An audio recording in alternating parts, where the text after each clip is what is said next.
Dear students, welcome to our channel. Today we are going to discuss NCERT Maths Class 10, Exercise 1.2, question number 3. Prove that the following are irrationals. Already ரெண்டு sum நம்ம பார்த்திருக்கிறோம். இந்த third sumல 3 subdivision கொடுத்திருக்காங்க. மூணுமே ஒரே model sums தான். ஒரு 3 ஸ்டெப்ஸ்ல நம்ம ஆன்சர் செய்ய போறோம். பாருங்க. So first step எப்பவுமே நம்ம கொடுத்திருக்கிற irrational numbers rational அப்படின்னு சொல்லிட்டு assumption பண்ண போறோம். அதுக்கடுத்து ரேஷனலுக்கான கண்டிஷனை அப்ளை பண்ணும்போது நமக்கு ஒரு கான்ட்ராடிக்ஷன் கிடைக்கும். சோ அதை வச்சுக்கிட்டு நம்மளோட assumption is wrong. அதனால கொடுத்திருக்கிற நம்பர் irrational நம்பர் அப்படின்னு சொல்ல போறோம். So first step 1, first question, first subdivision செய்ய போறோம். 1/√2. Let's assume that 1/√2 is rational. So எப்ப நம்ம ரேஷனல் அப்படின்னு எழுதிட்டோமோ உடனே அதோட ஜெனரல் ஃபார்ம் நமக்கு ஞாபகம் இருக்கும். Q, ரேஷனல் நம்பரை இப்படிதான் நம்ம நோட்டேட் பண்ணுவோம். இதோட ஃபார்மேஷன் P/Q. இந்த ஃபார்ம்ல இருக்கிற எல்லா நம்பருமே ரேஷனல் நம்பர் அப்படின்னு பார்த்திருக்கிறோம். இதுல P, Q belongs to Z, அதாவது இன்டீஜர்ல இருக்கிற நம்பரா இருக்கும். And also Q not equal to 0வாவும் இருக்கும். சோ இந்த கண்டிஷனை எக்ஸிஸ்ட் பண்றதுதான் நம்ம ரேஷனல் நம்பர் அப்படின்னு சொல்லுவோம்.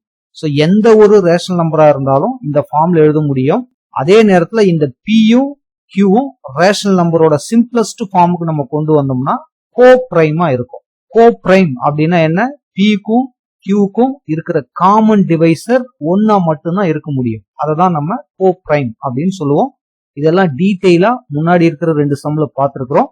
அதை பார்த்துட்டு இதை பார்த்தீங்கன்னா இன்னும் கூட ஈஸியா புரியும். சோ அப்ப நம்ம இந்த 1/√2 ரேஷனல் நம்பர் அப்படின்னு சொன்னதுனால A/B இந்த ஃபார்ம்ல எழுதுறோம். Where A and B are co-prime, அதாவது ஏவுக்கும் பிக்கு இருக்கிற common divisor must be 1 and B not equal to 0. ஏவும் பியும் இன்டிஜராவும் இருக்கும். சோ இதுதான் ரேஷனல் நம்பருக்கான ஸ்டாண்டர்ட் ஃபார்ம். நெக்ஸ்ட் பாத்தீங்கன்னா இது ரெண்டுத்தையும் அப்படியே ரெசிப்ரோக்கல் பண்ணுங்க. Take reciprocal on both side. இது first step. Second step, take reciprocal on both side. அப்படின்னா இங்க √2/1 கிடைக்கும். அந்த இடத்துல B/Aன்னு கிடைக்கும். சோ இப்ப நமக்கு என்ன கிடைச்சிருக்குன்னு பாத்தீங்கன்னா ஏவும் பியும் இன்டீஜர். அதை நீங்க நியூமரேட்டர்லயும் டினாமினேட்டர்லயும் எப்படி எழுதினாலும் நமக்கு கிடைக்க போறது ஒரு ரேஷனல் நம்பர் தான். அப்போ B/A அப்படிங்கிறது ரேஷனல் நம்பரா இருக்கும். ஆனா √2 அப்படிங்கிறது நமக்கு தெரியும் பியூரா இது ஒரு இர்ரேஷனல் நம்பர். சோ ரேஷனலும் இர்ரேஷனலும் ரெண்டும் ஈக்குவலா இருக்குமா அப்படின்னா என்னைக்கு ஈக்குவலா இருக்காது. சோ இதுதான் இங்க இருக்கிற கான்ட்ராடிக்ஷன். அதனால 1/√2 is an irrational number அப்படின்னு எழுத போறோம். சோ அதுக்கு முன்னாடி அந்த conclusion எழுதிடணும். Since A and B are integers, therefore B/A is rational and so √2 is rational. B/Aவுக்கு equal √2 நம்ம சொல்லி இருக்கிறோம். அப்போ B/A ரேஷனல் அப்படின்னா √2வும் ரேஷனலா தான் இருக்கும். சோ இதுதான் நமக்கு contradiction. But this is contradiction. The fact that √2 is an irrational. So இது செகண்ட் ஸ்டெப். தேர்ட் ஸ்டெப், இந்த கன்க்ளூஷனை கண்டிப்பா எல்லாரும் எழுதணும். ஸ்டெப் 3ல therefore our assumption is wrong. So நம்ம எடுத்துக்கிட்ட இந்த assumption wrong அப்படிங்கிறதுனால therefore 1/√2 is an irrational number. So இதுதான் இந்த ஃபர்ஸ்ட் சப்டிவிஷனுக்கான answer. Next second subdivision. So first செஞ்சுமே அதே அந்த ஃபர்ஸ்ட் சப்டிவிஷன்ல அப்படியே ஆல்டர் பண்ணலாம் பாருங்க. அதுவும் பெருசா பண்ண போறது இல்ல. சோ ஸ்டெப் 1ல கொடுத்திருக்கிற நம்பர் ரேஷனல் அப்படின்னு அசம்ஷன் பண்ண போறோம். So let assume that 7√5 is rational. இது நம்மளோட ஃபர்ஸ்ட் ஸ்டெப். சோ ரேஷனல் அப்படின்னா நம்ம என்ன எழுதுவோம்? A/B ஃபார்ம்ல எழுதிருவோம். அதாவது 7√5 we can write A/B form where A and B are co-prime. Co-prime means the common divisor must be 1. So step 2ல நம்ம என்ன செய்ய போறோம்? இந்த √5 லெஃப்ட் சைடு வச்சுக்க போறோம். இந்த 7 ரைட் சைடு கொண்டு போக போறோம். அப்ப A/7 into B ன்னு வரும்.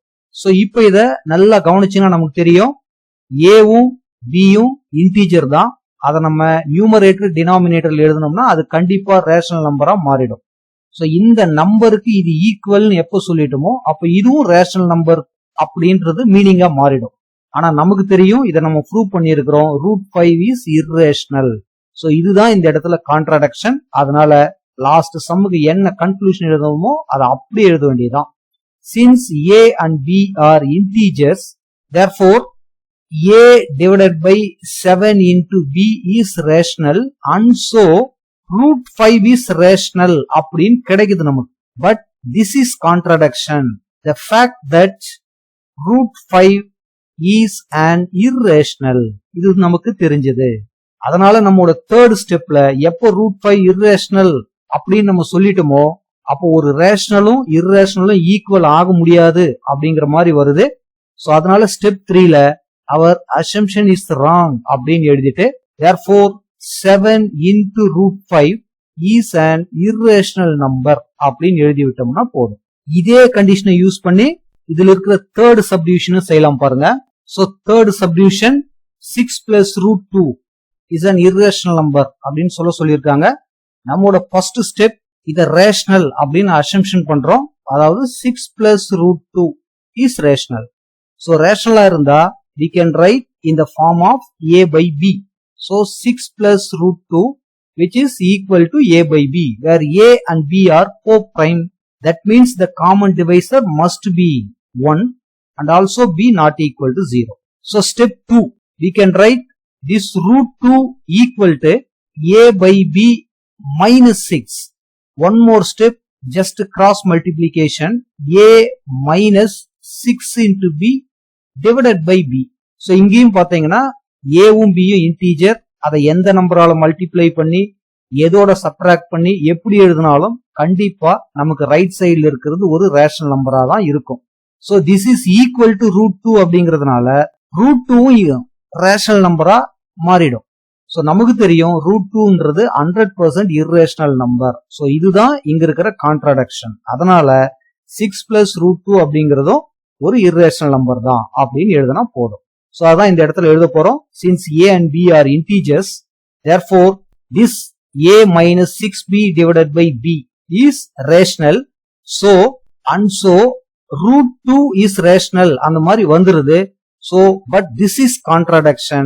The fact that √2 is an irrational அப்படிங்கிறது நமக்கு தெரியும். சோ அதனால தேர்ட் ஸ்டெப்ல our assumption is wrong அப்படின்னு எழுதிட்டு 6 plus √2 is an irrational number அப்படின்னு எழுதினா போதுமானது. சோ இந்த வீடியோ உங்களுக்கு ஹெல்ப்ஃபுல்லா இருந்ததுன்னா மறக்காம நம்ம சேனலை சப்ஸ்கிரைப் பண்ணுங்க, ஷேர் பண்ணுங்க. தேங்க்யூ ஃபார் வாட்சிங்.